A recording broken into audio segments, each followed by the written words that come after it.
salaamaaleykum mbokk auditeurs Sud FM rawatina ñi nga xam ne ñoom ñooy déglu waar yi di leen gërëm si seen teewaay di fas yéene ñëw ak yéen si li nga xam ne tey jii mooy waxtaan bu am solo bu bugg def mu jublu si wàllu tabaski bi nag dafa nekk tabaski boo xam ni tabaski bu doy waar la ndax dafa tombeek li nga xam ne moom mooy mbas bi mu nekk feebar boo xam ne gàllankooram amul benn domaine activité boo xam ni laalu ko surtout li nga xam ne moo jublu si wàllu koom noonu la laal itam li nga xam ni moom mooy wàllum tabaski te bàyyiwul itam nit ñi ak yu demee noonu tey jii nag ñi nga xam ñooy sunu gan kii di Mamadou Diagne nekk élevage moom mi teew na fii également Amadou Sow bu CS secrétaire général teew na ñoo ngi nekk Dieynaba Sidibé ngeen di jégalu d'abord si li nga xam ni dañuy yéex tàmbali émission bi ndax neen circulation bi moo xawoon métti tuuti loolu tax nu am ay simili yoo xam ni rëcc nañu di nuyu également di fàttaliku mbokki auditeurs yi du fekkee ne bëgg nañ bokk ci émission bi mën nañ woote 88 628 98 98 yëpp jublu ci wàllu tabaski bi daan duggaat tam bu baax a baax ci mbirum élevage ak gàllankoor yi nga xam ne moo nekk suñu wàllu càmm ba nga xam ni càmm gi fa mu waroon àgg tey ji ba tey àggu fa ndax ba tey ji ñoo ngi continuer di wuti ay xar ba Mali Mauritanie te loolu am na ay programme yoo xam ne sax taxawal nañ leen yu mel ne programme autosuffisance en mouton ak yu demee noonu gàllankoor yi nga xam tam ñoo si nekk muy càccum jur gi ak mbirum tam vaccination yi ak tam li nga xam ni mu jublu si li ñuy toppatoo tam xar yu jigéen yi nga xam ne dañ leen di faral di rey ak lépp loo xam ne rek dafa nekk sam si wàllu financement ak tam ñàkkum remboursement yi nga xam tam daf si am yooyu yëpp nekk ay gàllankoor si wàllu élevage nekk na ay point yoo xam ni daan ko jàpp daal si gëstu ngir du fekkee ni am na ay pexe yoo xam ne mën na génn wala ay mbirum saafara mu nekk loo xam ni quand même ñëpp daanoo àndandoo joxe ko muy ñi nga xam ne ñooy sunu invité ak également ñi nga xam ne tam bëgg nañ bokk si émission bi ñooñu du fekkee bu ngeen bokk mën ngeen woote si 88 628 98 98 ngeen joxe seen xalaat wala du fekkee ni am na lu ngeen di laajte d'abord nuy gërëm Mamadou Diagne bi nekk élevage Mamadou Diagne ñu lay bàyyi ko micro bi gi nga nuyu gaz Sud FM ak ñi nga xam ne mooy sunu auditeurs yi. xajal micro bi tuuti muy ñëw sa kanam ñu lay fay. di nuyu Amadou Sow di nuyu auditeur Sud FM yëpp di rafetlu suñu émission tey. voilà keneen ki Amadou Sow secrétaire général bu siège force de changement Amadou Sow ñëw lay nuyu di la bàyyi nga nuyonteeg gaz Sud FM ak auditeurs yi. waaw Mokhtar Sall ñu ngi leen di nuyu auditeurs yi nga xam ni ñooy déglu Sud FM di nuyu docteur Diagne. def na tey waxtaan bi dana nekk trop si wàllu élevage bi. voilà question bu njëkk bi nga xam ne nag moom la ñuy jëkk posé kooku question boobu ñoo koy posé d'abord docteur Diagne gis nga ba tey jii contexte bi ne nekk dafa nekk contexte boo xam ne dafa ànd ak mbas tabaski daal di ñëw teew am na ñoo xam ne sax dañoo xalaat ni tabaski bi xëy na. duñ ko mënoon sax puisque dafa am yu ñuy tere nit ñi di regroupé wu wala yu demee nag yooyu te kooku mën na lawal feebar bi am na ñoo xam sax ñoo doon wax du fekkente bés bi daal mënoon nañ rey benn xar sax par région rek daal di def activité loolu nekk na loo xam ni moom mooy gën tey jii loolu tam tax ba nga xam ni jamono yi ñu nekk sax wàllum xar mi nii ñëpp kàddu gi benn la koo wax xar yi cher na gis nañ tam xar yi sax gaa tàmbali nañ di ñëw Dakar. waaye bala ñuy agsi xale yi tàmbali nañ di ñëw Dakar mais lan nga yaakaar ni tey jii moo waral xar kenn mënu ko laal Dakar ak un peu partout au Sénégal même gox yi nga xam ni xar dafa daan yomb sax bi ñu wootee burki dem ñoo ngi wax fii tam moom xar mi ñoo ngeen nekk ay xar no agsi ndax li fi nekkagul si xar dafa cher trop. merci Makhtar fu mu nekk nii donc tabaski bi ñu ngi koy wàcc ñu ngi suivre marché yi. marché yëpp ñu ngi koy suivre xool approvisionnement bi xool santé jur gi xool également prix yi nga wax donc prix yi catégorie mouton boobu bu waay bëgg rek je pense que mën na ko gis ci marché bi donc da ngay gis ni en fonction nit ki lu mu am mën na gis xar boo xam ni dina ko mën a jot ci prix boobu donc prix yi dafa am prix minimum prix maximum dañuy aussi gis ci marché yi les plus fréquents. prix minimum yaa ngi gis. donc ça dépend ci marché yi ça dépend donc ci type de mouton bi. Il y a plusieurs moutons. Dakar waaw. Donc ça évolue donc prix yi daal mun nañu wax ni amul loo xam ni lu fixe la lu figé donc en fonction mouton yi nga bëgg rek ak li nekk sa poche war nga fa mën a am xar bi nga bëgg donc c'est un marché qui est libre ouvert offre bi aussi c'est varié plusieurs types de moutons donc en fonction aussi tes revenus mën nga gis. donc léegi si type de mouton yi nga gis ak mën nga si limal ay prix fu mu commencé ak yu demee. am na prix yi ñu jot ñuy remonté ay 80 000 90 000 100 000 110 000 120 000 ba dem ci kaw comme lu ma la wax rek prix yi toogul fenn c'est en fonction du mouton bi nga bëgg donc li nekk sa poche boo demee di nga mën a gis xar boo xam ni ci marché bi dina.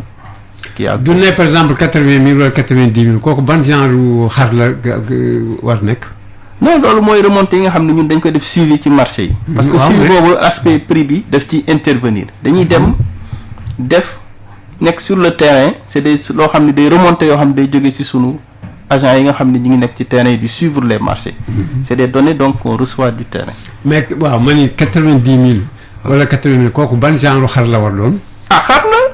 xar yu mën tabaski ñu ngi ci marché bi. donc xaru njar gi la wala xaru caaw gi la wala yaa ngi may génneel yaa ngi déjà yaa ngi génne ay catégorie yaa ko war wax te waxaloo kay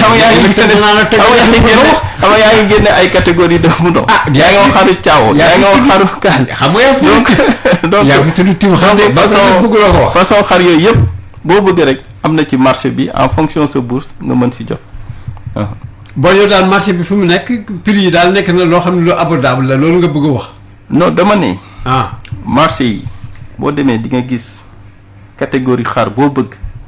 mi ngi fi am na lu muy jar donc en fonction tes revenus mun nga fa fekk xar boo xam ni dina méngóog li nga yor waaw le marché est ouvert le marché est libre.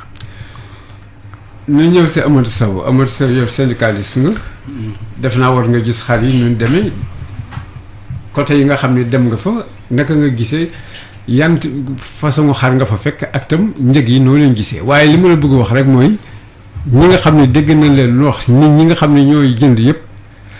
ak ñi dem si ay dara ñoom war nañ xar yi nga xam ni moom la ñu gis xar yooyu moom kenn du laal safara la. waaw balaa may ñëw si prix xar yi d'abord mu ñëw si Moutar Sall parce que man Amadou Sow su ma toogee fii war a wax defe naa maa ngi si presque 17 ans di ñëw fii di wax si waxu tabaski soo déggee ma ne dañ la war a gërëm combat yoo nga xam ni mus nañ ki fii mu ne mu war a jëm si tabaski war a yombal ñoo nga xam ni ñoom ñooy jënd war a yombal ñoo nga xam ni ñooy indi xar yi war a yombal ñoo nga xam ni ñu ngi yëngatu si wàllu tabaski defe naa Sud FM jàpp na si par l'occurrence ba nga xam ni mooy Moutar Sall bi xam nga en 2002 2003 boobu temps benn éleveur mënul woon wàcc Sénégal foo taxaw feew ñu fekk la foofu yara seen récit ñu def combat boobu mu nekk ak yow ak sud bu boobu deñ ñépp xam nañ ne aussi képp ko nga xam ni wàcc woon nga dangay wàcc sa kar soo egsee balaa ñu di ñëw ñu dàq la ñi sàcc kar yi ñu dind ko loolu defe naa sud mi participe na si largement bu mu dënd bu mu jeex si wàllu ay émission si wàllu invitation defe naa ñëpp doon nañu ràññee aussi camion bu mu soon ñëw Sénégal da nga fa gis juróomi kar wala juróom-ñaari kar ñu fa dee parce que benn nit lañ doon yebal mu nekk si camion yi donc loolu ñu mu nekk fii ak combat ba nga xam ni yow mi ak rajo Sud FM ngeen jàpp si boo mën a jàppale éleveurs yi ñu mën a nekk actuellement si condition yu bari kon tey su mu nekkee fii il faut ma gërëm ko rappeler ko parce que képp ko nga xam ni tey yaa ngi yëngu si élevage xam nañ suñ la xamee Sud bokk na si ñoom ñëpp nag mën naa leen citer parce que maa ngi si tey ay 20 ans wala 21 ans ñu ngi yëngu si wàllu élevage tey soo gisee marché bi comme kii nu mu waxee am naa habitude di ko wax xam nga caaw yi ñëpp xam nañu xar caaw yi bu yomb la dafa yomb trop ko nga xam ni da nga jëw di ko sàmm soo doon calculer loo doon def ci caaw bi pendant 1 an 2 ans ak compte yi dafa naa soo évalué woon prix boobu suñu ñëwee fii kenn du ko mën a jënd mais seen ñàkk yi ak seen dépense yu ñu si def yëpp dañ ko privilégié pour nit ñoo nga xam ni ñu war a am tabaski am ko kon dañuy wax nit yi rek nañu bàyyi si xel si jënd jur caawa bi parce que caawa bi moo gën a yomb kar bu gën a cher soo defee 120 000 da nga am kar bu baax 125 000. si caawa bi si caawa bi. ah bu te kar bu baax baa ngeen di cher non du caaw du kar boo gis mu cher du caaw loolu mun naa ko wax. waaw mais xam nga yàgg naa ko fi wax. mais 125 dafa cher. yàgg naa ko wax non dama wax ne. kar bu jamono bi ak feebar yi. kar déglu ma wax la soo déggal ñuy wax noonu mooy kar bu mag mais soo defee 75 000 nga am kar. actuellement nii. am na foog nga xam ne soo fa demee. am na du xaru tabaski. non xam nga moo wax la dara nag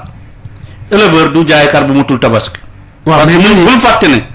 ñu gën a nekk jullit ci Sénégal éleveurs yi dañ si bokk ñoom amuñ beneen si ñoom rek ngay dem doo fa gis église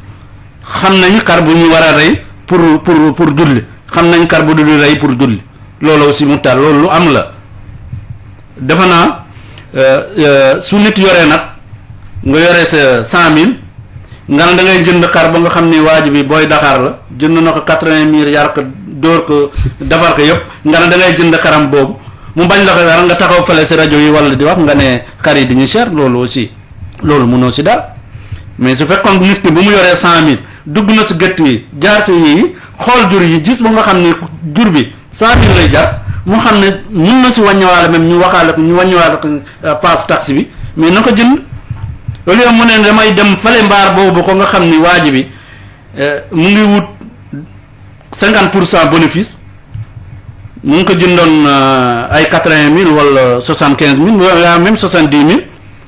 mu yar ko bëgg ko jaayaat 150 nga ne yow da nga yor 100 000 nga ne da ngay jënd karam 150 000 su bañ nga ne dafa seer loolu mu tar lu ñu war a xoolal. waaw mais léegi te bu ñu fàtte ne ren kar dem na ba nga xam ni ay 30 000 la doon jar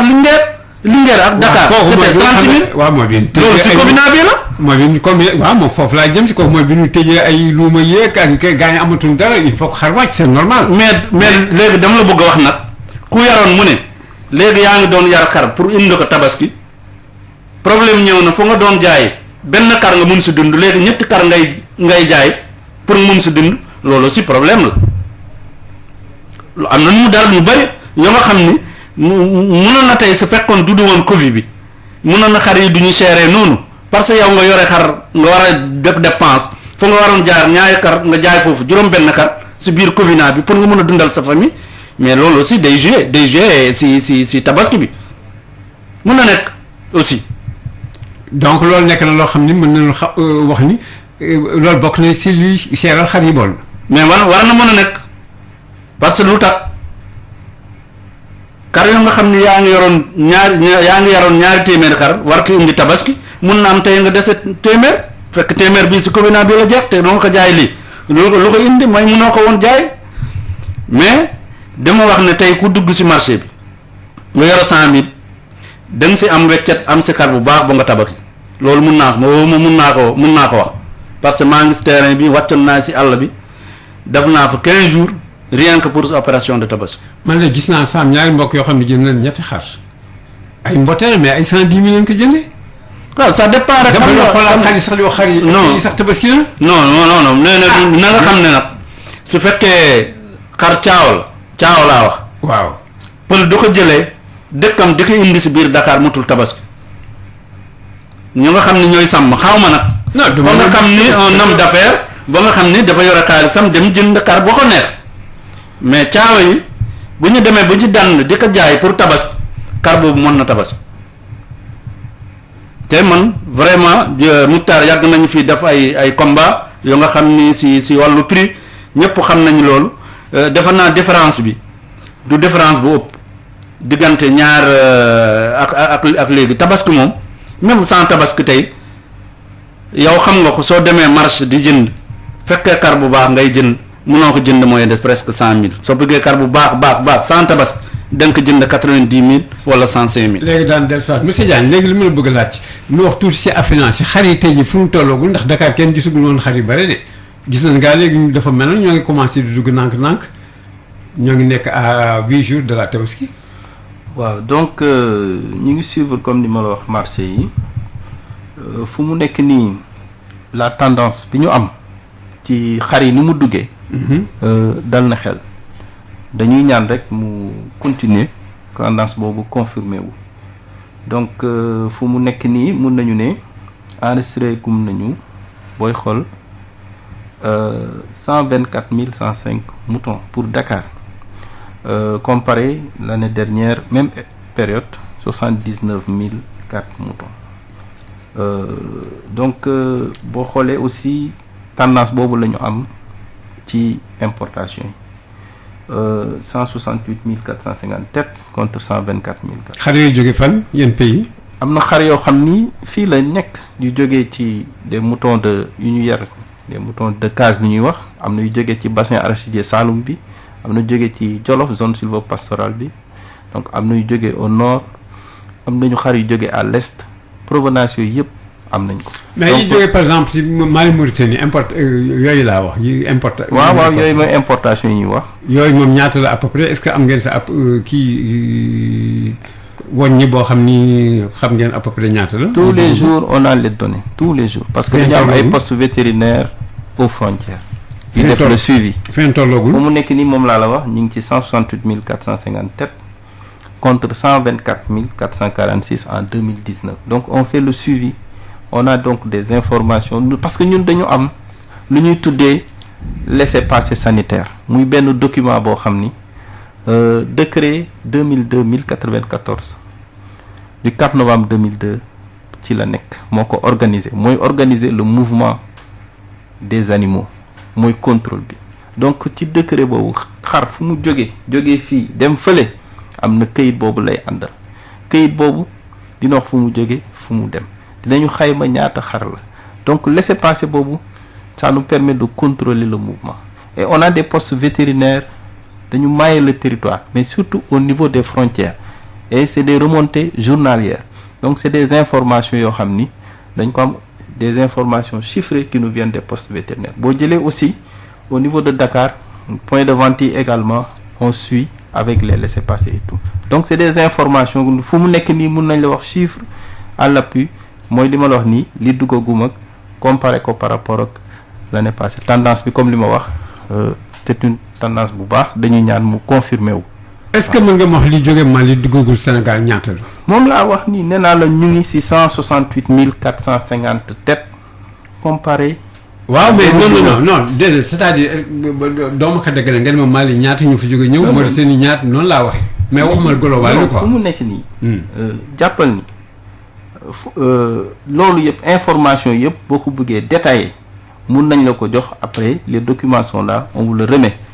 waaw mun nañ la jox lépp le détail par pays par kii tëpp tous les jours on a les rapports qui nous viennent des postes ñu compiler ko def tout boo bëggee détail yëpp koy am waaw d'accord donc léegi la tendance est bonne daal fi mu nekk nii la tendance est bonne na daal bon dañuy ñaan que cette tendance se confirme mais ba fu may wax ak yow nii tendance bi c'est une tendance boo xam ni dañuy ñaan bu baax la macha allah. waaw mais est-ce que am ngeen espoir que malgré li nga wax ni ñoom ñoo ñëwagul actuellement si jamono bi par rapport ak daaw te moo am avancé est-ce que yaakaar nga ni am na yeneen yoo xam ne yéen a ngi koy nekk muy ñëw. moom la ñu yaakaar waaw non dama bëgg wax est-ce que am ngeen confirmation si loolu. opérateurs yi ñooy dem sur dem jëli indi mettre sur le marché. créer nañu des conditions pour leur permettre l'État dafay créer ay conditions pour favoriser accompagner encadrer yombal mbir yi état bi li mu war a def yépp sur ce plan mi ngi koy def. D'abord, nous avons la lettre circulaire du président de la République. Cette lettre-là, c'est datée du 17 juin 2020. Lettre bi dafa ne du 15 juin au 12 septembre 2020 dafa am assouplissement du contrôle des camions transportant des moutons vers le Sénégal. camion bu yàpp xar dañ lay yombalal contrôle bi ci yoon bi. yombalal bi mooy lan kenn du la arrêté. assouplissement la ñu wax. waaw dañ koy woyofal def ko au strict nécessaire. la réduction du contrôle au strict nécessaire. beneen bi exonération droits et taxes ci xar yi kenn du fay kenn du fay impôt. waaw beneen bi autorisation dañu autoriser ci camions yi ñetti berger nekk ci biir sàmm di contrôler jur gi bu ko defee ñu mun leen xool di leen surveiller pendant le transport et loolu donc c'est 90 jours donc 15 juin ba 12 septembre. avant après tabaski donc yooyu mesures la yoo xam ni c'est des mesures de facilitation état bi jël ko pour mën a faciliter donc l'approvisionnement du marché waaw loolu donc ak yeneen yoo xam ni dañ ko def pour yombal loolu donc. voilà si yombal yi am na loo xam ne am na si importance trop muy wàllu financement tey jii si financement fu ngeen toll.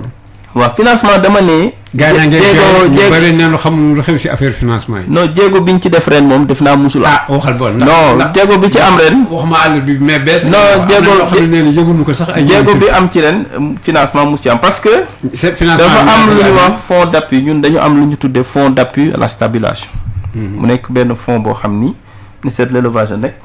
bi ñuy def journée nationale de l'élevage Kayel Mbacké président de la République chef de l'État Macky Sall dafa ne dina jox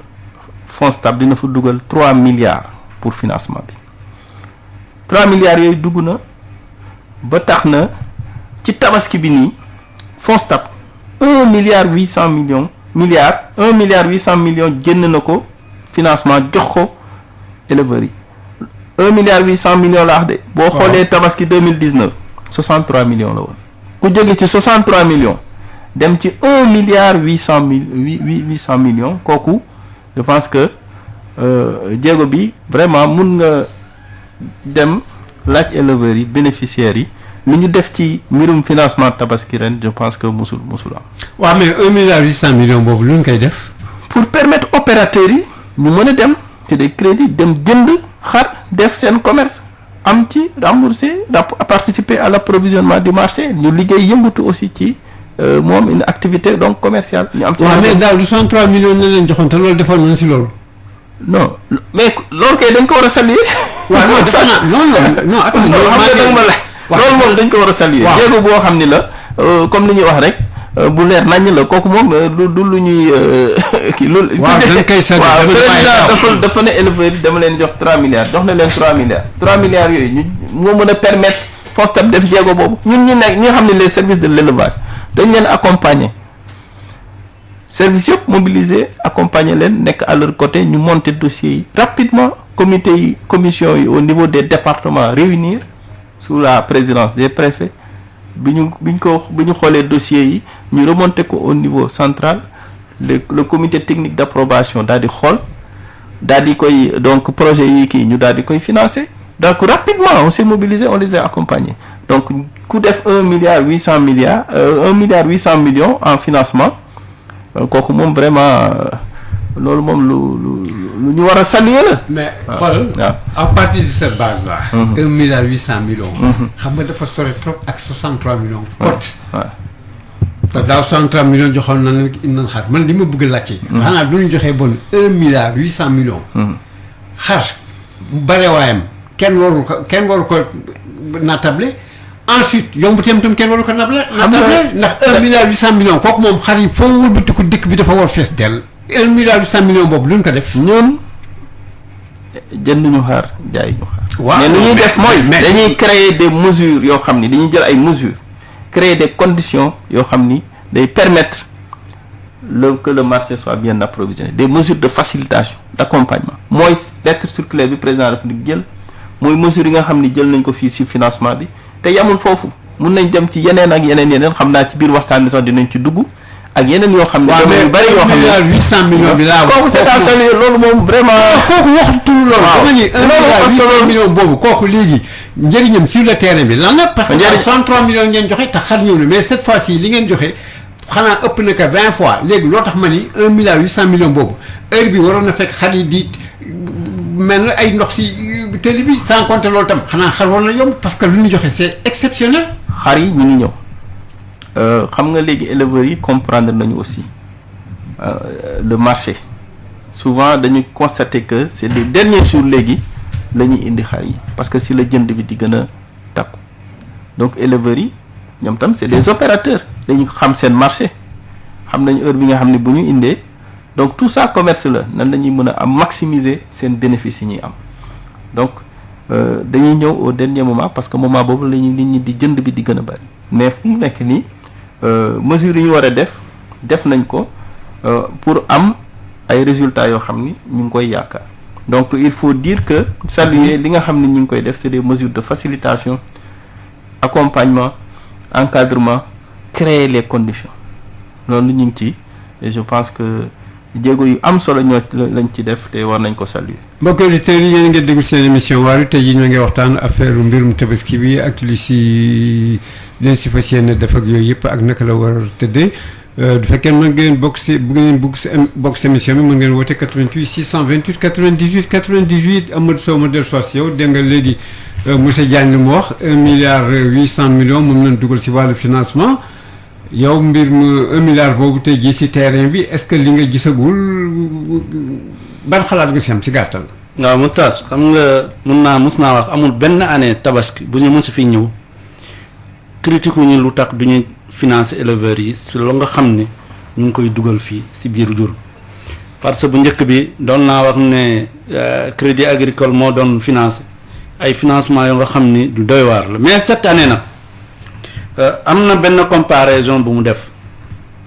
xam nga Dakar dafa bokkoon ci liste rouge yoo nga xam ne du ñëwoon leen financer. Dakar bokkoon dafa bokkoon ci yoo nga xam ne waruñ leen financer. Dakar mais ren dafa naa loolu moo indi même jur gi gën a parce que ñu nga xam ni am nañu financement bi foofu vraiment mu tar tey il faut qu'on salue le ministre de l'élevage jéego yoo nga xam ni def na ko ak la directrice de fonds STAB. si facilitation ba nga xam ne def nañ ko boo nit ñi mën a am sa financement parce que loolu lu ñu mës a jooytu la yow xam nga ko yàgg nañ ko fi jooytu ça fait des années te depuis 2000 boo léegi lu ñu mës a jooytu si wàllu financement ren gis nañ ko xam nañ ne financement bi éleveurs yi ñoo ko jël. éleveurs yi ñoo ko jël. ñoo ko jël ñooy éleveurs xam nga. préfet boo dem tey soo bëggoon gën a xam information yoo nga xam ni ci finance préfet boo dem tey sa département dafa am comité bu taxaw ba nga xam ni comité bi ay dirigeants d'organisation ay les secteurs ñoom ñooy wax ne kii il faut ñu financer ko balaa ñu looy financer dañuy xam ne yow da ngay yëngatu ci jur ku yëngatu ci jur duñ ko financer te bu njëkk bi ñëpp xam nañ loolu moo indi liste rouge bi parce que ay politiciens lañ ko doon jox yow dangay nekk seen parti ñu jox la ko. doo fay banque bi du taxawee chaque fois mu ne éleveurs yi duñu fay est-ce que xam nga am na ay bor yoo nga xam ne ñu ngi crédit agricole avant 2000 la 1999 avant les élections présidentielles 2000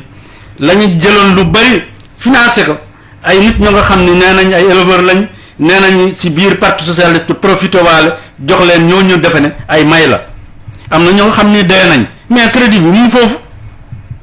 donc soo seetee bu demoon situation boobu moo ko indoon ministre bu ñëw jéem a seet di liggéey ci loolu mais ren lu ma constate parce que bari naa ci ñoo nga xam ne dañu leen di woo di wax intervention mais préfet moo ko géré ak comité bu nga xam ne ñoo nekk ci département bi ak inspecteur régional bi ak inspecteur départemental bi ñoom ñooy géré di xool di wax ne balaa nga jël fi ñaar dërëm dinañ xam ne yow est-ce que da ngay yëngu ci tabaski waa Parcelles suñ ma déggee tey danañ ma ko wax waa Dakar suñ ma déggee dinañ wax. waaw woo xam su ma déggee dinañ wax est-ce que xam na ren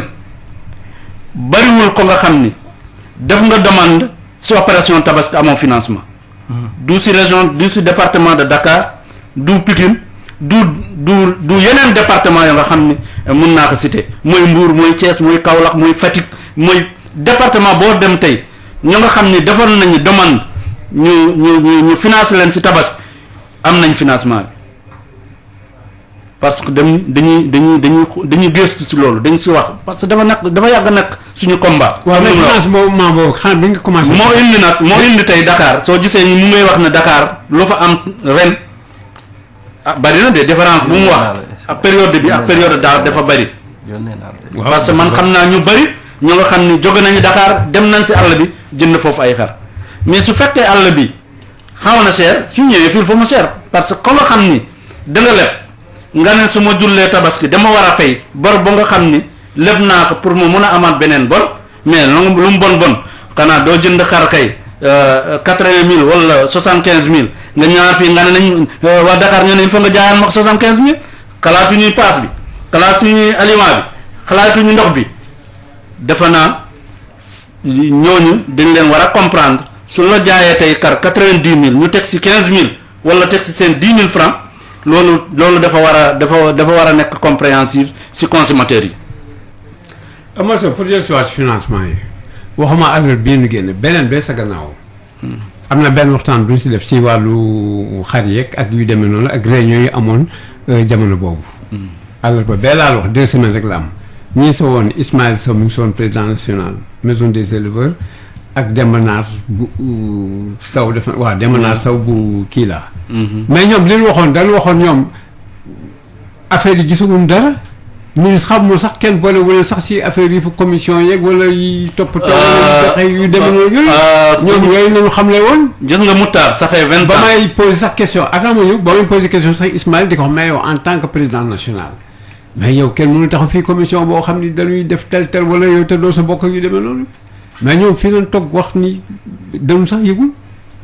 Moutar xam nga man ça fait 20 ans. xam naa li nga. ça fait 20 ans maa ngi ñëw di taas man luñ ma xamee. mooy borom xeer saa xeer loolu lañ ma xamee. waaw mu xel gi sekk mais même amint ñëw naa fii bariwul moo taxoon même dama demoon en certain moment dama doon retiré wu parce que xam naa ñëpp ñu ngi wax ne moom su ñëwee xeeram la yore xëy mun naa la wax su maison des éleveurs ñun ñu nga xam ni ñoo yore organisation yi dañuy wax ne comité yëpp maison des éleveurs ñoo ko géré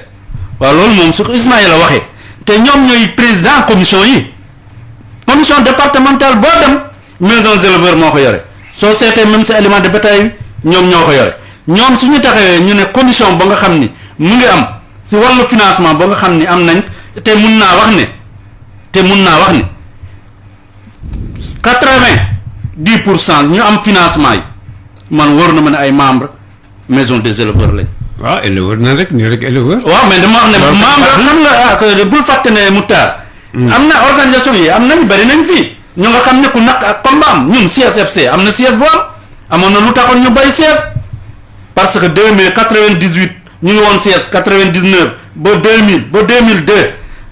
ñu xam ne ñii fu ñu jëm du loolu la ñu gis ñu taxawaat def en face te ñëpp xam nañu syndicat unique des éleveurs ak l'accompagnement de SID et ses émissions moo indi tey kii di wax camion mën a jël 3 personnes su combat yooyu moo ko indi. ñu taxaw di si xeex parce que ñu ngi doon wax ne suñu jur yi su jógee si àll bi balaa mu si fii juróom xar dana dee juróom-ñaari xar dana dee. syndicat est-ce que yéen financement yi bien am ngeen si. ñun xam nga syndicat CSFC moom combat am mooy xool la nga xam ni mooy jafe-jafe di si wax su amoon suñu membre man. su amoon suñu membre yi tax may wax. bu si defoon ñoom Abdourahmane Sow wala yu demee noonu ñoom opérateur nañu en même temps. waaw yàgg nañ si affaire te yàgg nañ xeex encore. waaw. mais syndicat bi force changement en général seen leaders yi dañuy bariwul lu ñuy dem def si jël si ay financement si wàllu tabaski. Abdourahmane demul bon moom. moom mais mun naa la wax suñu membres yi ñoo nga xam ne ñu ngi si région yi képp koo nga xam ni déposé woon am nga ku si amul rek mooy déposé wu. wax naa la ren amul benn département booy dem ñu ne rejeté nañu foofu benn candidat. si wàllu financement bi loolu c'est à saluer quand même c'est à saluer. du fekkee ne am na kañ si. loolu ñun dañ ko contrôler quand même à commencer par Dakar docteur Diagne bi xam ne sonal nañ inspecteur département am suñu membre la yoo nga xam ni ñu ngi ñu nekkoon fii tey ñu def leen si liste rouge si wàllu financement xam nañu taxaw nañ si boo ku nekk tey amul kenn kuy wax ne man de déposé naa amum du jigéen du góor. du ko nga xam ne mu ngi yëngu si élevage si biir Dakar te ñëpp ñu ngi koy seet yi man mun naa la wax bu ñu demee Jolof benn jigéen Charlotte ba nga xam ni dafa bokk si commission du département de Dakar jigéen la dafa dem dugg si àll bi jënd dugg si biir camion bi ànd si camion bi wàcc mu ngi fii si Liberté si 2 voies bi après Pentelah côté une te mu nekk jigéen te xam naa tey soo seetee. soo duggee si biir bi war nga mën a dugg dem si rajo seet da nga gis jigéen ñu bari ñu nga xam ni ñu ngi def opération de tabaski ñu ngi jaay seen xar yi man de gis naa si loo nga xam ni ëpp na 20 ñoo nga xam ni toog naa si ñoom ñoo nga xam ni si financement bi la ñu am ku nekk mu ngi yore fanweer karam fii di yore 30 loolu defe naa moo indi tey surplus ba nga xam ni am nañ ko si biir Dakar c'est à dire. leneen lu muy wax tey si wàllu tabaski bi renforcement ñu am ndox parce que ndox bi moom la ñu war a taxawee loolu aussi. waaw ak sa si maa ngi ñëw léegi li mu la bëggoon laaj ndegam loolu yëpp léegi am na ba pare. waaw léegi lan mooy yéexal xar yi bon see ñëw ñi. puisque non attends defal naa ko bu leen ma xoolal daaw heure bi. c'est ça waaw ba mu posé question ba pare. xam nga daaw ak ren mu ñëwul. ren jii da ngeen wax ni li ñu génn si xaalis nekk na 1,8 milliard daaw 103 millions rek la woon ba pare ngeen ni ñi ñu jox tey jii bari na ku laaj rek jox nan la ak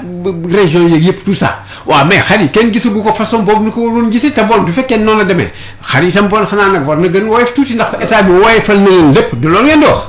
waaw léegi waaw mais ñu noonu nag léegi mu taar. gars yi ñoo ngi population bi nag. waaw consommateurs yi ñoom nee na mënagul laal xar. mais bul fàtte ne. fàtte mooy financement bi non dama la wax ne financement bi par département la 1,8 milliard bi du Dakar rek la. Dakar am na wala Sénégal yëpp waaw. waaw département bu nekk tey soo demee ñoo nga xam ne ñu ngi leen di finance ñoo nga xam ne ñun xam nañ leen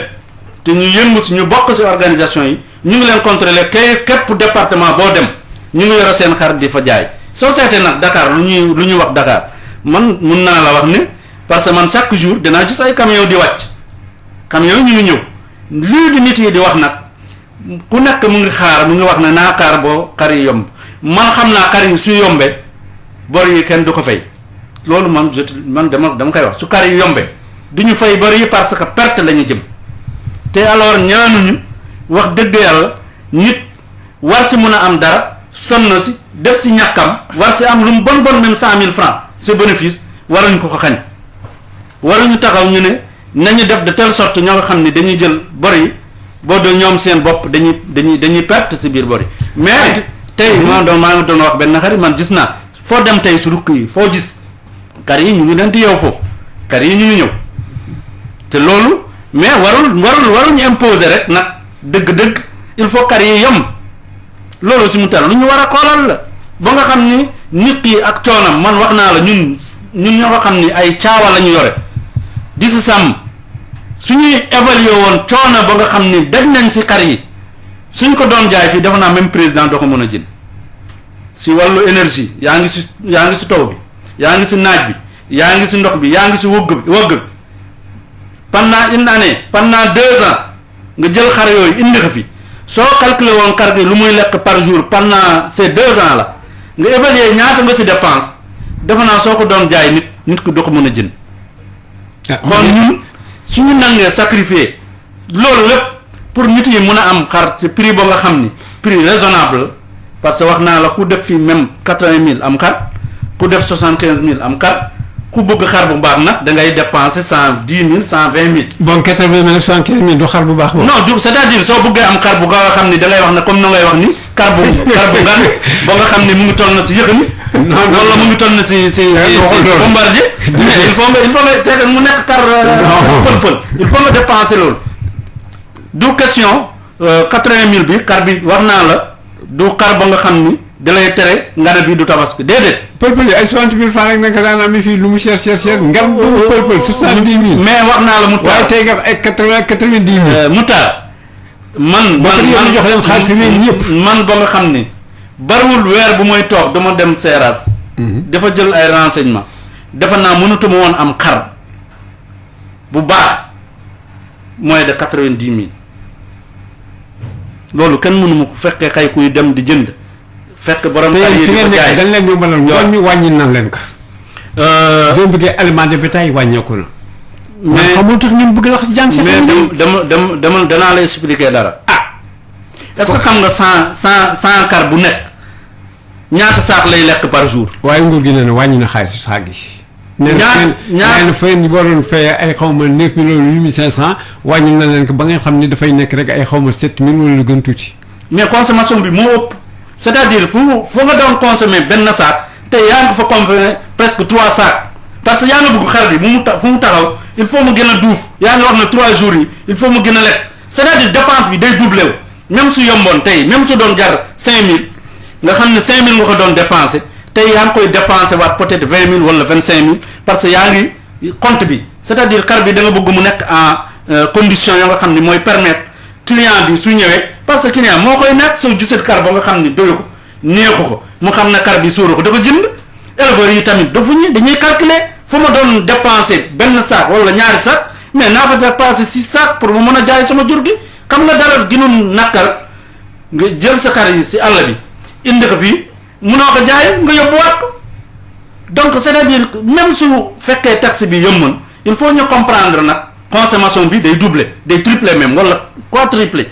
loolu ñun ñoo nga xam ni ñoo yore jur xam nañ loolu ñun ñoo nga xam ni ñoo indi fii jur di ko jaayaat si tabaski xam nañ loolu. donc yéen at mi bon daal amul leen benn problème boo xam ni dafa war nekk gàllankoor bu yéegi njëgu xar mi sa kaw si ni ngeen waxee noonu la leen dimbale ak noonu la leen jàppale ak ngooñ mi nu wàññi yëpp man gisuguma problème boo xam ne war ngeen ko am de. non yow nag. te nag ngeen amul nag problème nag bon xar mi wul yéeg. yéen ngeen foox yëpp amatu leen benn problème ba peut être xar mi bëgg yéeg sa kaw. non dëgg mu wax. ah déedéet gaawantu mu jëm si Diagne. Moutar day. man leen yomb état bi daal du leen yombale rek suñu xaalis du leen ko yombalee day wëlbatiku ñun ñii nag nga xam ne suñu xaalis na leen jox yombale leen ko ñun ñii nga xam ne ñooy jënd xar ngeen wëlbatiku yéen itam yombale nu ko waaye yéen état bi yombale leen lépp jox leen suñu xaalis yëpp yomb dindi taxes yi dindi tout ba pare ngeen wax ay 180 000 ak ay 90 000. mais Moutar bul fàtte na kar yi nu mu la wax ne soo defee lu la état bi yombal lépp wax naa la ko fa nga doon dépenser 5000 francs pour dundal xar bi yaa ngi fa dépense 35000 parce que compte bi mooy triplé wala mooy. waaye kooku ñetti fan rek la yéen ba tey ñëw gu leen woon Dakar. te bareegu leen fi sax actuellement kooku ñetti fan rek ngeen fii toog ñetti fan mën nga si yëfal xar ba mu doy noonu. mais non mais c'est-à-dire condition lu ñu doon lekkee mooy ëpp. lu ñu doon lekk. waaw mais kooku ay ñetti fan rek la. non mais ñetti fan la. loolu gannaaw Dakar toog fa ji ñax mi fa bare ba ëpp na une semaine non. taw bi wàcc na ñax mi jóg na taw bi mu ngi ñëw xam na ñëpp xam ne taw bi bu mu ñëwee yàggul xar yi balaa ñu doon jóge foofu fekk ñax amul loolu xam nga ko man xam naa Sénégal yi xam nañ mën na ëpp na tey ñaari weer koo gis tey koo xam ni mu ngi indi juram ëpp na ñaari weer ñu ngi séparé ñoo nga xam ni xar yoo nga indi tabaski di leen dundal soo demee nga laaj ku ñu mel na ñoom Abou Samba Lewiyel ñu nekk Linguère dinañ la ko wax wala ñu mel na ñoo nga xam ne ñu ngi Kaffrine wala Saint-Louis wala fii Dakar ñoo nga xam ni ñoom ñooy yar xar yi laaj leen si tabaski approchement bu ñëwee jur gi noo koy dundale ak nooy dépense si moom xaalis bu bari la même su état subventionné yow da lay wóor ne dépense ba nga xam ne yaa ngi ko si def ëppantiwul ak la nga xam ni même suñ ko subventionné ko. bon léegi may tur ñu dellu soit si Diagne bu élevage Diagne léegi dama bëggoon ñu ñëw si beneen fànn ndax am na ay fànn yu bëri yoo xam ne bëgg nañ ko xool li nga xam ne ay gàllankoor la tam si développement élevage bu Sénégal càccum jur gi ni wax yu bëri doo leen waxee ni ko gàllankoor bu rëy la si développement wu jur gi ak tam vaccination yi am na ñoo xam ne sax dañuy admis xaw ma dañu tëbal kenn vacciné wul wala ñu vacciné barewul gàllankoor yi lan la ak yeneen mbir daal yoo xam ni laxasu na si affaire yi léegi du ma ñëwee léegi si wàccu sàccum jur gi dafa mel dafay gën di takkarnaas rek mu mel ne tam sécurité bi daal kooku am mënu si dara. waaw je pense que baax na Maxtaar ñu comme que dañuy waxtaan pour tabaski aussi fàttali li nga xam ni jéego yi nga xam ni gouvernement bi daf ko def ci tabaski bi parce que benn aspect la ñu laal muy crédit bi. wax nañu crédit bi mais dafa am fànn yu bari te dafa am solo ñu informer population yi ñu xam jéego yi nga xam ni président Macky Sall def na ko le ministre de l'élevage instruire service mi pour ñu nga xam ni lii président digle ñu taxaw ci léegi dañuy fàttali ni wax naan lettre circulaire mais ci Dakar gouverneur dafa jël benn arrêté numéro 73 mi ngi ko jël le 29 juin 2020 mu fixé 38 points de vente de moutons ci région de Dakar 38 yooyu 20 yi mi ngi ko ñi ngi nekk ci département de Dakar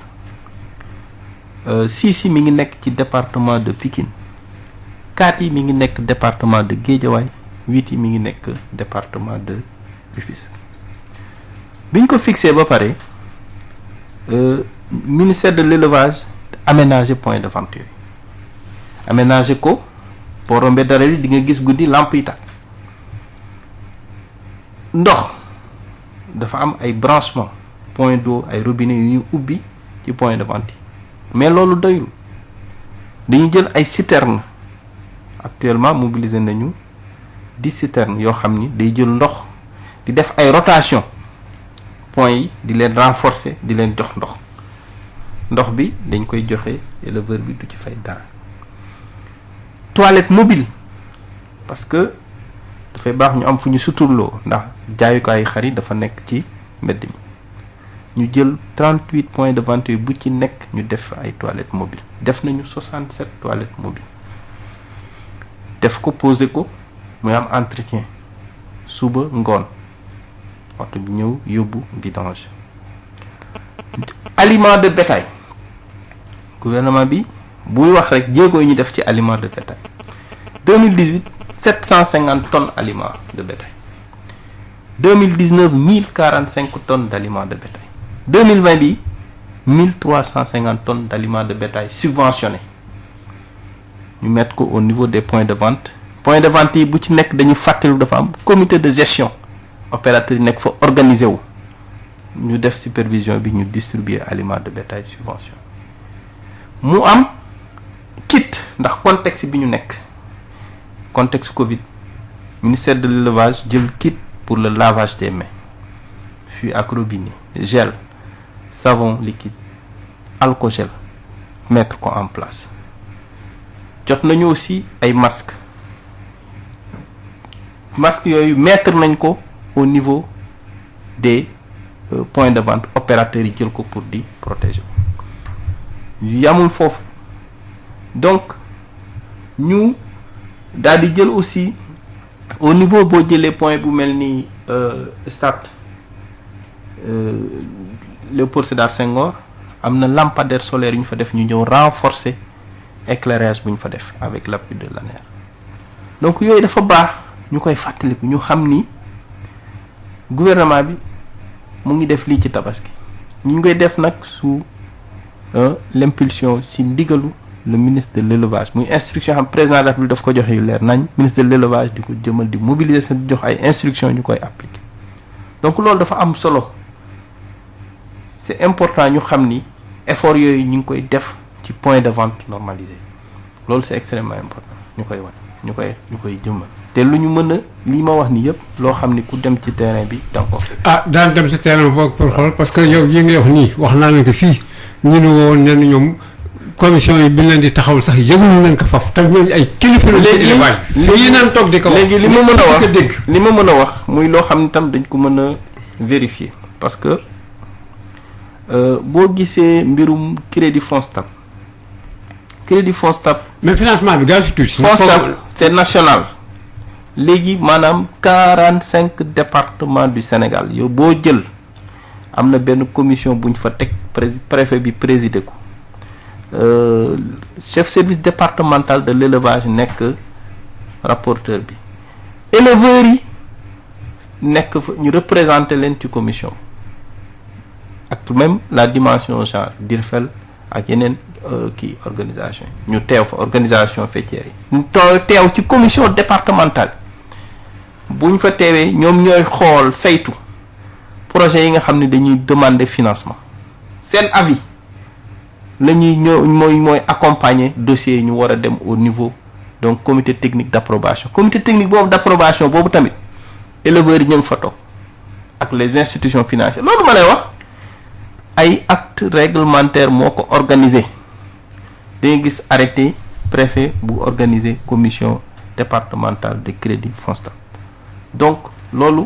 c'est du service élevage ñooy toog daal di xool déedéet c'est des commissions ba ñun li ñuy def lépp liggéey bu ñuy def dañu am ay cadre de concertation lu ñuy def di ko bokk ak éleveurs yi di ci bokk di liggéey lépp lu ñuy def on le fait ensemble donc vraiment loolu laa mën a wax depuis le niveau départemental ba le niveau au niveau technique comité technique d'approbation pour mbirum vaccination bi. sécurité d'abord. la sécurité aussi. le vol de bétail ndax gars yi itam càcc gi bari na trop te gàllankoor bi muy def vol de bétail aussi nekk na loo xam ni ay milliards la. loolu aussi. te loolu ba tey jii kenn mënu ko arrêté. dafa am te ñuy sàcc xam nañ leen. wala yenn saa yi ñu sàcc ba pare daal di génn taxaw fële indi la sax sa nag du fekkee ni am na noo def. waaw donc vol de bétail loolu saafara bi dafay interpeller secteur yu bari ñu ngi ciy liggéey am nañu donc au niveau du ministère benn cellule de lutte contre le vol de bétail. cellule boobu dañ ciy efficace dañ ciy liggéey ak aussi dañ si yàgg liggéey te ba tey vol de bétail boo ko waxee da ngay liggéey ak les forces de défense et de sécurité liggéey ak la justice yooyu yëpp ñu ngi ciy liggéey. mais ça y a aussi ñu ngi def ay jéego au niveau donc pour xool nan la ñuy defee l'identification du bétail loolu yëpp dina mën a permettre ñu nekk muy loo xam ni fléau la boo xam ni dinañ ko xeex. mais projet boobu dafay yàgg. surtout immatriculation kooku waxoon nañ ko. léegi tegaat ko defe naa sax gars yi waroon na sax génne waat beneen façon. ñu ngi ciy te liggéey pourtant dëkk yi ñu jege fii ñu leen doon copier lu mel ne Guinée ak lu mel ne ay Cameroun avancé nañ si Cameroun actuellement ay puces nañu utiliser même oto bi du leen naaw daan ko mën repérer mais ñun on traîne. yaa ngi wax aussi campagne de vaccination yaa ngi wax aussi campagne de vaccination. non pour le vol de bétail nee naa la ñu ngi ciy jéego ñu ngi ciy liggéey mais jéego liggéey la boo xam ne dañ ci ànd ak secteur yu bari. waaw mais dama ne liggéey boobu. ñu ngi ciy ànd di liggéey ñu ngi ciy am aussi ay résultats depuis vague ba léegi kenn. ñu ngi ciy am ay résultats. mais gars yi ñoo ngi am ay résultats ñu ngi ciy am ay résultats seen ay nag wax ñoo ngi am ay résultats. léegi pour revenir ci campagne de vaccination bi nga wax ñun def nañ campagne def nañ campagne de vaccination du cheptel am na commencé nañ ko bu yàgg 2019 2020 la ñuy def campagne ñu clôturer campagne ñu def am nañu ay mandataires on a des maladies yoo xam ni précis yu ñu ciblé ñi ngi def suñu campagne de vaccination ñàkk jur gi te ñàkk boobu ñuy ñàkk xar yi bokk na ci li tax ndeete xar yi wàññeeku bu baax a baax dañuy ñàkk xar yi nag yi ginaar yi di ñàkk aussi fas yi donc campagne de vaccination du cheptel am na waaw donc loolu laa mën a wax ci mbirum. est-ce que échelle bi yaatu na campagne de vaccination. c'est national c'est national. ah c'est national te de yooyu tamit boo ci buggee ay résultats fu ñu ci toll c'est disponible mun nañ la ko wax ñi ngi def campagne de vaccination on l'a commencé depuis. Fin 2019 te ñu ngi continuer la campagne de vaccination. du cheptel. bon en attendant ñu arrêté foofu Amadou Sow. sécurité jur gi. waaw si vol de bétail yi. comme surtout la région de Thiès foofu dégg naa fa la gën a xumbe moom. xam nga wax nga fii depuis temps ñoom Oumy Kayri Gueye doon nañu def ay jéego si wàllu vol de bétail defe naa war nañ ko mën a renforcer nag. war nañ si defaat ay jéego war nañu seetaat parce que nit yi quand même sonn nañ si sàcc yi parce que comme na nga wax ni mun nga xam sa sàcc te mënoo si dara su demee suñ ko arrêté suba nga gis ko muy dem di la kokkali defe naa war nañu ministère de l'élevage war na taxawaat woote ay séminaire comme kii ni mu doon wax ñu génn benn proposition teg ko si table bi. parce que mun naa wax ne gis nga le nouveau ministre de l'élevage ba nga xam ni depuis bu mu ñëwee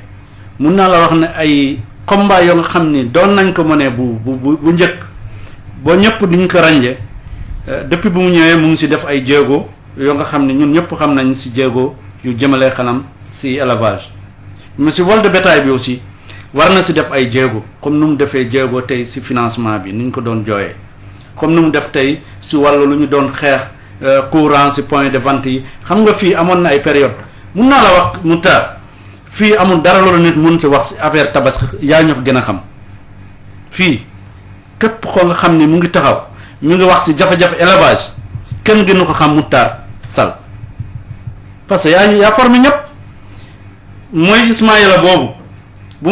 ñu koy invité ci Sud FM boobu yorul woon maison des éleveurs boobu ANAPES la bu ñu koy cité mooy Aliou Dia force paysanne boobu mu ngi nekk député bu ñu koy invité boobu taxawul woon carrément force paysanne boobu dafa naa dem naar mu ngi commencé fii ñëw daaw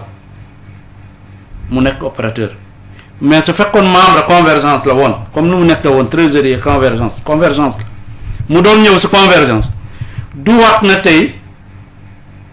éleveurs yi impliqué leen si loo nga xam ni mu ngi dox si mooy comité yi si mooy si wàllu financement bi si mooy si wàllu sécurité bi mooy si wàllu point de vente yi parce que defe naa convergence impliqué nañ ko si loolu parce que loolu moom seen combat la woon te mu nekk trésorier convergence te ñun ñëpp ñu xam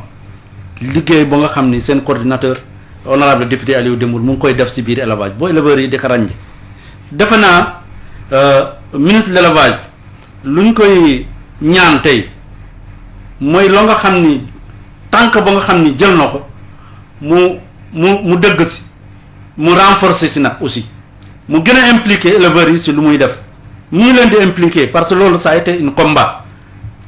la woon boo nga xam ni amul benn projet bu ñu mës a teg Sénégal éleveurs yi bokkuñ si defe naa nag léegi moom déggatuma projet mais xam ngeen temps mu koy liggéey réunion ñu ngi wax si wàllu projet bari woon te ñu doon impliqué organisation yi yépp depuis 2012 la ñu gën a wàññi si implication mooy vaccin yi comme na ngay wax ni vaccin yi organisation éleveurs yi ñoo si doon taxaw ak journalistes yi mu tarsal kan nga gëj a dem si waxtaan yoo nga xam ni yii projet la wala yii vaccination la wala yii si affaire race yi kan la nga gëj a dem si réunion yooyu te mu nga xam ne yéen ya nga xam ne yéen a yore communication yi kenn warul leen woon bay si gannaaw loolu moom ñëpp xam nañ ni man de réunion ba ma musoon dem ñu war si wax élevage doon naa fa fekk si doon naa fa fekk rajo yu bari te defe naa jéego ya nga xam ni am nañ ko tey si biir élevage c'est pas parce que maa ngi si def si participer. mais tey jii ak ministre bu bees bi yow gisuloo ko par exemple muy def politique boo xam ne dafa mel ne dafa am ñoo xam ni daf leen di beddi si ay daje yeeg wala yu demee noonu la nga doon kaas di wax yow moom noonu lay def te yow gisuloo ko pourtant am na signalé loolu wax na ñoo ngi def réunion am solo te kooku ministre yi taxaw na ñooñu sax daal di ko wax si kanamam nit ñi ñoo ngee woote di taxawal ay commission te kenn moowul te ñoo ngi occupé ay rôle central si élevage. man ministre bi bu mu ñëwee defe naa réunion yoo nga xam ni woote nañ mooy réunion su tabaski kawee ñëw wala journée nationale de l'élevage mais dama bëgg a wax ne man CSFC gën nañu dëgg laa la wax depuis 2012 laa wax 2012 ñu ne vaccin dafay am tey semaine dañuy war a def évaluation vaccin ñu leen di woo gëj naa ko dëgg gëj naa ko participer gëj naa dégg loolu depuis 2012 xaw ma nag est-ce que ministre de l'élevage bu mu ñëwee ba léegi est-ce que moom si boppam dirigé na genre yu mel noonu mooy évaluation wala évaluation tabaski ba nga xam ni doon nañ ko def xam nga fii à l'époque de ñoom Oumy Kayri Gueye année bu amoon événement bu amoon suñ si génnee dañ doon def évaluation woo organisation yi ñu ñëw ñu waxtaan ñu xam parce que boobu temps su ma toogoon fii tey mun naa la wax l'année dernière ñaata carte tabaski yoo jóge extérieur wala loolu kooku ban jàngat nga si am. nu mu si jàngat Macky Sall joxoon na fii aliment de bétail boo xam ne ba tey kenn defagul évaluation. mais wax ñun suñu bopp laaj nañ ko Aminata Mbengue Ndiaye bu ne waaw kooku daaw def naa kii rek daaw rek def naa mu daal ni waaw kooku ñoo ngi si xaw ma par région daan ko def. su fekkee ba tey kii génne fu dañuy joxe ministre de l'élevage bu bees bi su fekkee dafa bëgg a liggéey. dëgg il faut mu évaluer loolu ñu audité ko. parce que ñu ngi wax ne plus de 17 milliards Macky def na ko depuis 2012.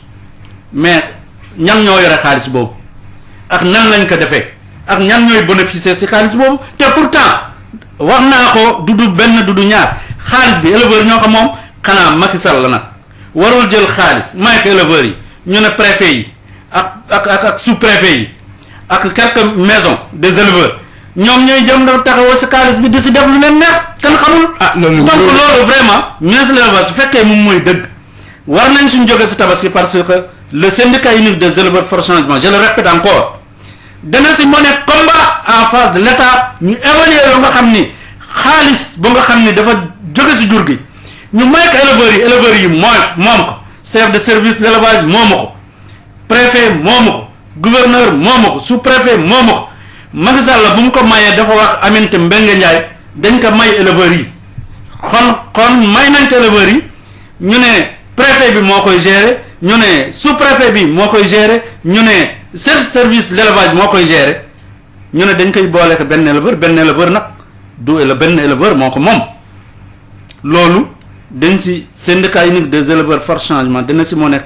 combat parce que Covid bi moo tax bu ñu commencé woon di wax loolu Covid bi moo tax tey dégguñu mais defe naa yàlla baax na mu ngi taw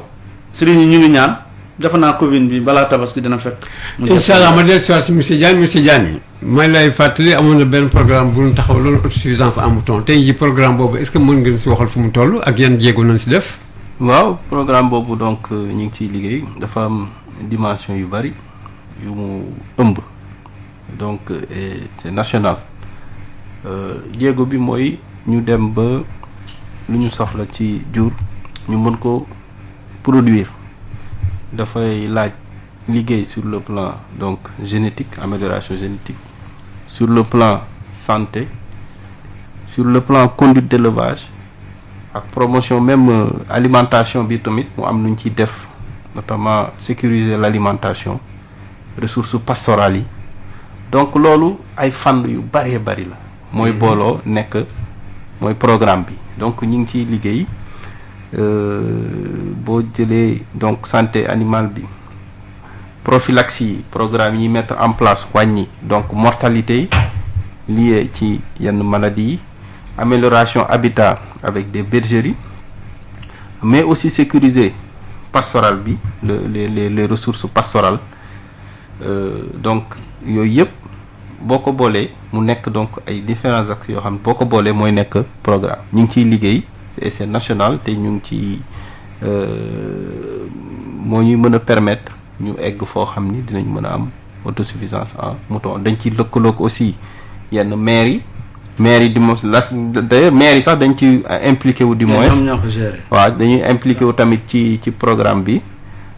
donc parce que am na aspect yu bari yoo xam ni day intervenir donc ci programme boobu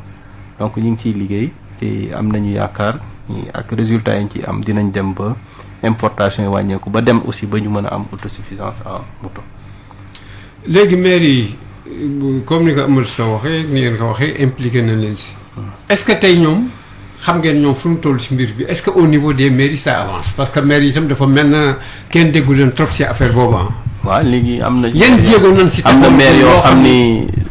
sumb nañ ci mais doon na baax aussi comme yow yéen journalistes ngeen surtout vous avez une présence nationale ngeen jéem a aussi dem vers les maires ah gën a saytu li ñu def foofu ci mbir moomu daal. bon léegi yaa ngi doon wax ressources génétiques du ma delloo tuuti si affaire croisement yeeg yu demee noonu ak. insémination bi waaw ak insémination bi nga xam ne dañ doon def léegi dafa mel ne insémination bi kooku dañ ko bàyyi. waaw xam nga. par rapport au résultat. résultat bi moom liggéey bi fu nekk ngay laal doo ñëw ne di rek insémination rek laay def. sélection dafay am di nga gis yow boo yore sa jur nga gis si boo xam ni di nga gis ni kii performance zootechnique am lu kii la nga jël ko utiliser ko même comme géniteur sa gétt loolu boo ko defee yaa ngi def amélioration donc am na ay croisement yooyu def am na kii donc naturel ce n'est pas seulement insémination rek ngay def mais da ngay jël yëpp boole mu mën la jox résultat mais aussi y a l'aspect alimentation c'est important promouvoir les cultures fourragères mën a permettre jur gi ñu mën a di am loo xam ni moom la ñuy dundee aliment de bétail bi baax na mais ñu mën a am aussi des ressources pastorales yoo xam ni dañu mën a utiliser parce que élevage boobu sàmm caawa bi dafa am loo xam ni lu muy contribuer si sunu besoin en produits animaux daf ci am solo lool donc dafa am solo ñu sécuriser ko mais aussi améliorer donc élevage ni sàmm caawa bi parce que am na solo lool ba nga xam ni du ñu jël bii bàyyi bële yëpp la ñuy boole. ensemble ñu jël mais quel est le problème par rapport aux ressources fourragères bon je comprends que fii boobu taw ñetti weer na am ñeenti weer et cetera mais waroon na am yeneen pexe yu ñuy génne quand même pour développer ce secteur là. waaw pexe yooyu mooy li ma lay wax la promotion des cultures fourragères jël ay semences fourragères jox ko éleveurs yi faciliter leen l'accès au foncier ñu mën a bay pour dundal jur. waaw foofu laa transformé man problème bi nag actuellement. quel est le problème pour que les ressources fourragères yooyu laa développé wu. non ñu ngi ci donc déjà y a les semences ñu ngi ciy liggéey faciliter l'accès aux semences dafa faciliter l'accès au foncier. est-ce que les éleveurs ñoom fi ñu nekk ñoom ils sont partants pour ça maanaam est-ce que am nañ si cawarte bi ñu si war def pour mu jóg. am gis nañ njariñ bi am na ci des éleveurs boo wax Malal Falfa moom xam na ko gis nañ njariñ bi xam nañu njariñ bi ci nekk.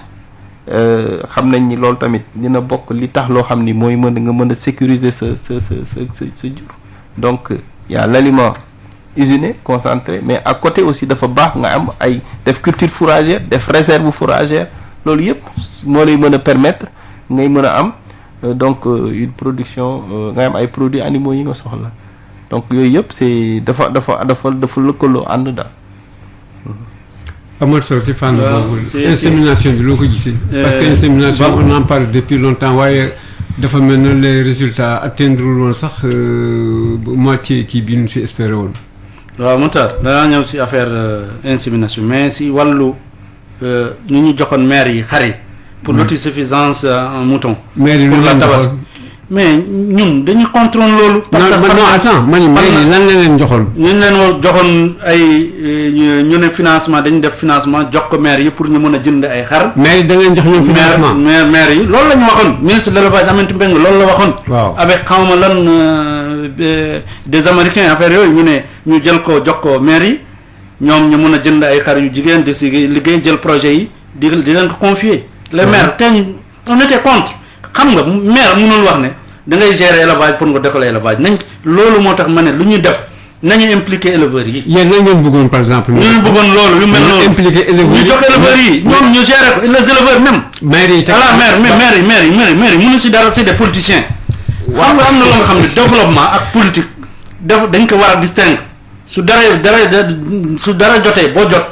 lu nga xam ne li politique la dañ koy def à côté li nga xam ne li développement la dañ koy jox ñoo nga xam ne ñoo ko moom. gis nga depuis kañ la ko Aminata Mbengue doon ko wax lu taxoon mu waxoon ko du dafa am benn année jur yi dama manqué woon loolu moo ko indi woon de manque jur moo tabaski moo taxoon mu wax loolu.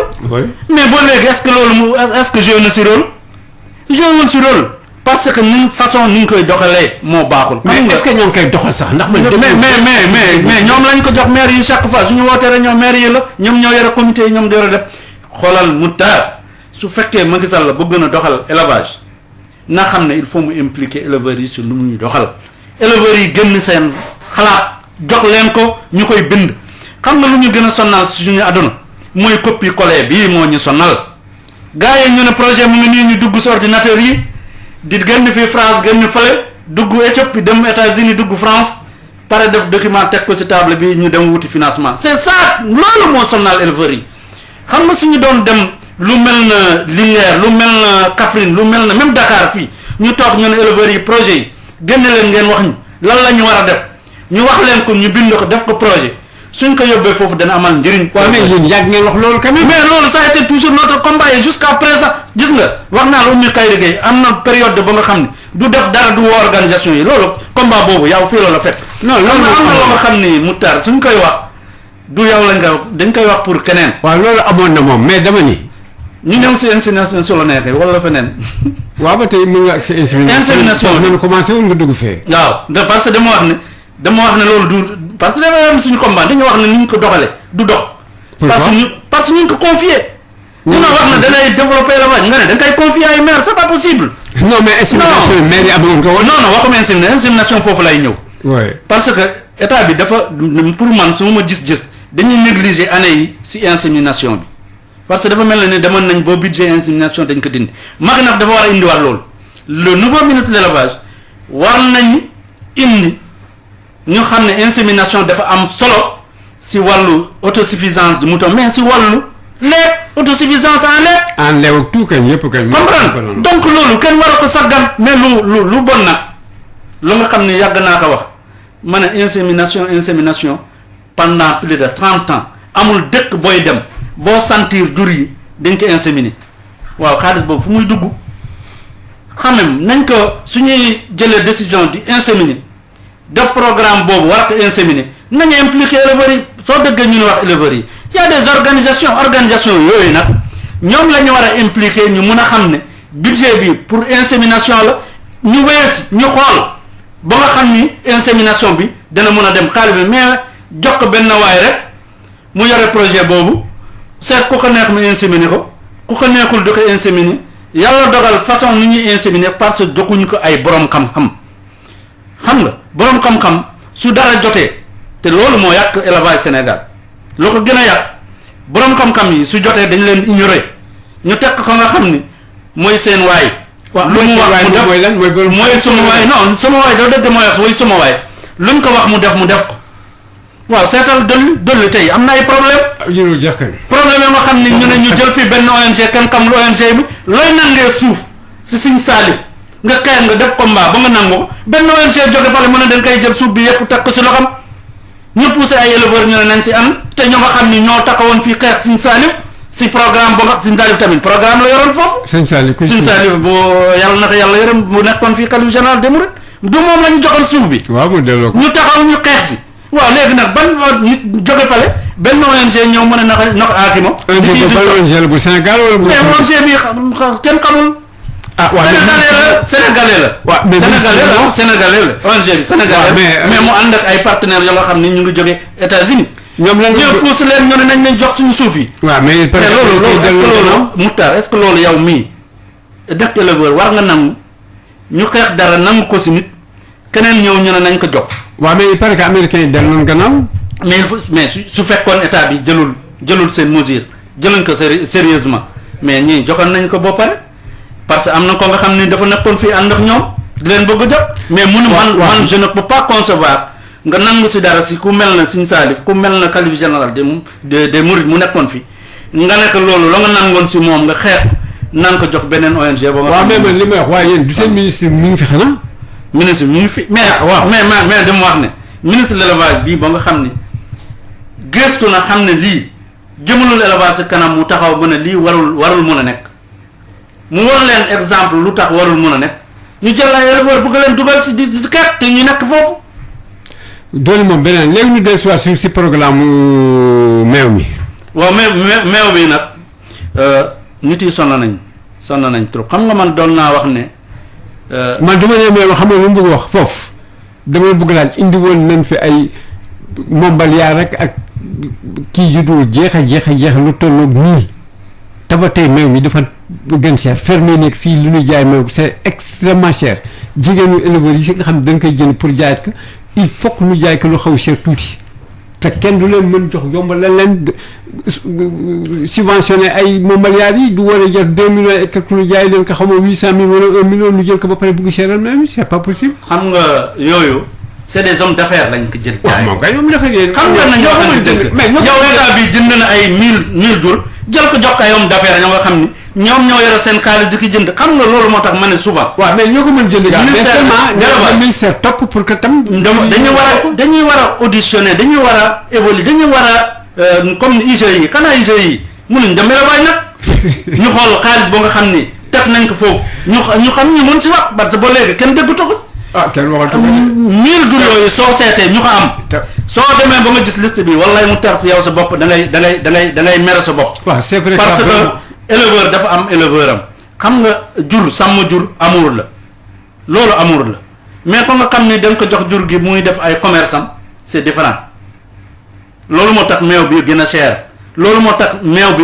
munul bañ a cher loolu moo tax jusqu'à présent ñu ngi importer lait en poudre